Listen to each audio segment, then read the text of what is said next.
covering sports for 30 years. It's one thing for an exhibition here, there, whatever, but you can't continue to be allowed to build a career without getting into the ring with fighters. And if I remember correctly, correct me if I'm wrong, Shannon. Ultimately, boxing would get damaged. Well, I think so. But I think boxing damages itself left, right and centre. But I think the reputability and the credibility of some of these boxing sanctioning bodies is poor anyway. Nobody can knock him for this. This is now business. This is business. For Jake Paul, absolutely crazy. Jake Paul is a domestic level professional fighter here in the UK. Stephen A. Smith hears the announcement and immediately snaps, saying Jake Paul has never treated boxing with the respect or seriousness a true professional sport deserves. According to Smith, Jake's entire career has been built on exhibitions, retired opponents, and easy matchups, turning the sport into a joke. He argues that someone like Anthony Joshua, a former heavyweight champion, stepping into the ring with a fighter who hasn't even faced a real test yet shows exactly how disrespectful things have become in modern boxing. He can't continue to get away with stepping into the ring against strikers for the UFC, basketball players, unknown boxers. Simon Jordan calls this fight the perfect example of everything wrong with boxing today. He says the sport has allowed business, hype, and publicity to overpower actual skill, credibility, and competitive integrity. Jordan warns that when matchups are based on social media fame, ticket sales, and headlines rather than ability, boxing loses its respect. In his view, a superstar like Anthony Joshua is being used to elevate someone as inexperienced as Jake Paul, which damages the entire professional boxing landscape. Jordan flat out states that this is a fight created for attention, not for competition. But this, to me, is everything that's wrong with boxing. It's a money play, nothing wrong. I don't begrudge Anthony Joshua getting 50 million quid for an easy night's work. That's fantastic returns. Most people would take it. From the boxing world,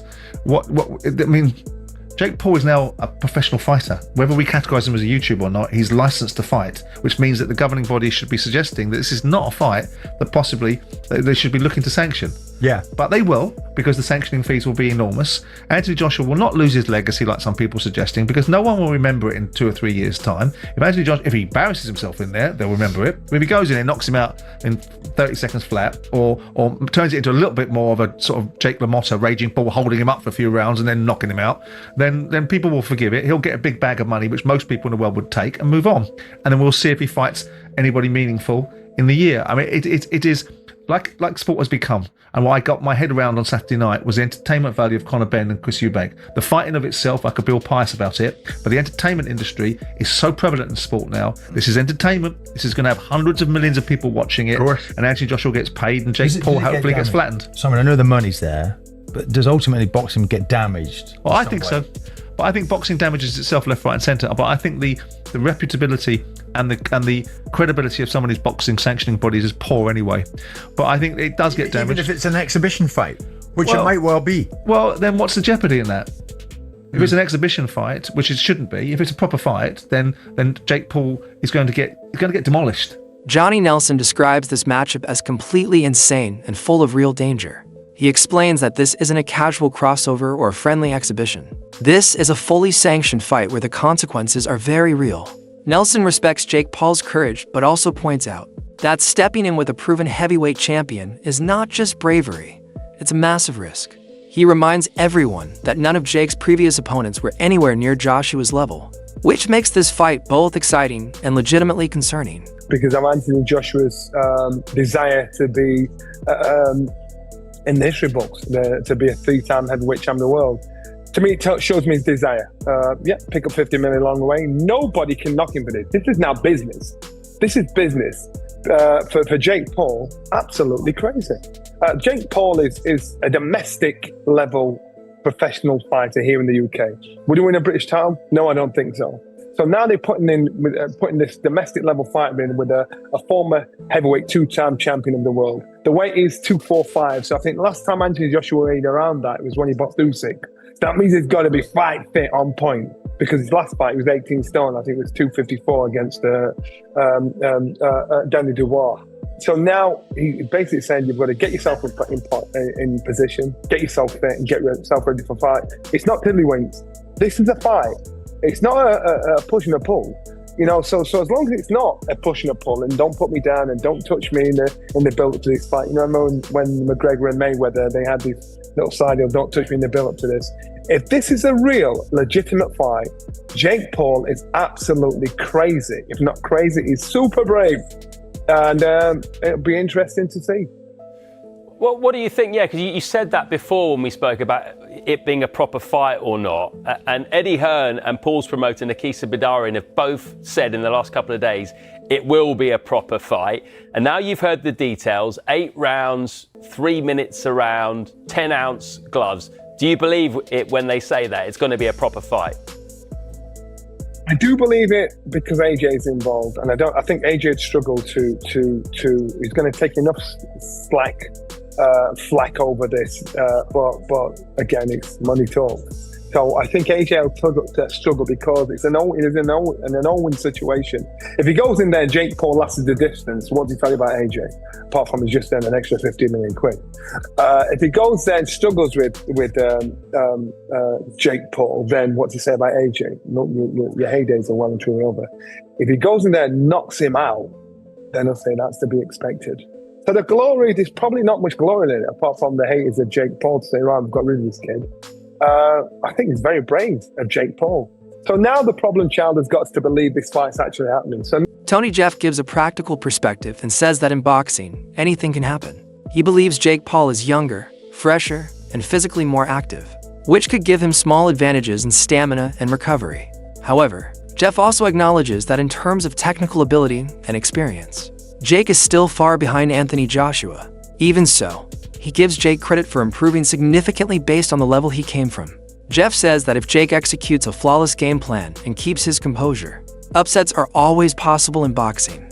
Where Anthony Joshua, on the other hand, is, but I'm not going to say he's coming into his prime because he had some great wins earlier on in his career before he lost to Usyk twice. And by the way, when he did lose to Usyk, the last one was a split decision. It was a pretty close fight. So now this fight is matched, and I just want to look at the tail of the tape. Now, looking at the age difference, we've got 28 years old compared to 36 years old. So I guess the advantage there goes a little bit towards Jake Paul. 28-year-old is better than a 36-year-old. But that being said, we've got talking about experience and everything else, what comes with being 36 years old at Anthony Joshua's level. And then, like I mentioned, the heavyweights kind of seem to prime a little bit older. Now, come down to the height and the weight. This is the big one. 6'1" versus 6'6". 200 pound versus 252 pound. We got a 252 pounder in Anthony Joshua. The reach advantage is a lot, which we would expect. Amateur fights, we can see that Jake's only had one, where AJ's had 43, but 43 of them are included at the highest level, Olympic level. And yes, he won the Olympic bloody gold medal, if I don't need to remind you. Then the pro record, Jake Paul has had 13 fights, lost 1. AJ has had 28 fights and he's lost 4 with 25 KOs. And the one person that Jake Paul lost to was Tommy Fury. Now, can we compare Tommy Fury with Anthony Joshua? Not at all. It's like night and day. So now I'm going to talk about the rules of this fight, and I'll give you my prediction, which is going to shock a lot of people after this. So, what are the rules? The bout will take place at a heavyweight, obviously. It's going to be 8 3-minute rounds. You might think, well, that's better for Jake Paul. Chael Sonnen says this fight will finally reveal how real Jake Paul's ability actually is. According to Sonnen, stepping in with someone like Anthony Joshua, a world-class heavyweight, removes all the marketing fluff and exposes pure skill. He believes this matchup will determine whether Jake's past wins were true development. It takes for Jake Paul to do this as well as for Joshua. You know, this isn't Joshua's first time doing a spoof fight. He fought Francis. That was a spoof fight. Francis had never won boxing before, but we understood he has fought before. It was one of those things where when you got through it, like coming into the front side, I'm sure Anthony Joshua trained plenty hard for it. But coming out the back, he probably realized I didn't need to train for that at all. That was fun. That was a good time. I got to hear him call my names. I got to go out there. I got to be light on my feet. I got to lay on these combinations and then cut an interview and pump my hands over my shoulders like I accomplished something. What dreams are made of. And so Joshua did one of those fights. It was with Francis, and this is a completely different kind of that type of fight. But it's still that fight nonetheless. Jake Paul has abilities to win this fight. A lot of them involved moral victories. A lot of them involved getting out of the first round. And a lot of them would involve getting out of the first 2 rounds and having been knocked down yet. Want to be getting out of the third round, you've only been on the canvas once, and you got up to your feet, you shook it off, and you're ready to keep going. Like, these things are all victories, but the fight that it's going to happen, I think it's a big deal for Jake Paul. I think it's a big deal for everybody involved. I think it's a big deal that Francis looks at that fight and realizes, oh, these things make sense. These things that make dollars, they make sense. That's his business. This was his opportunity that he missed out on. And now Joshua's going to have a lot of fun. And overall, I see the fight being one-sided. And people keep saying, well, slow down. Wait till you hear what all of the rules under exhibition clause mean.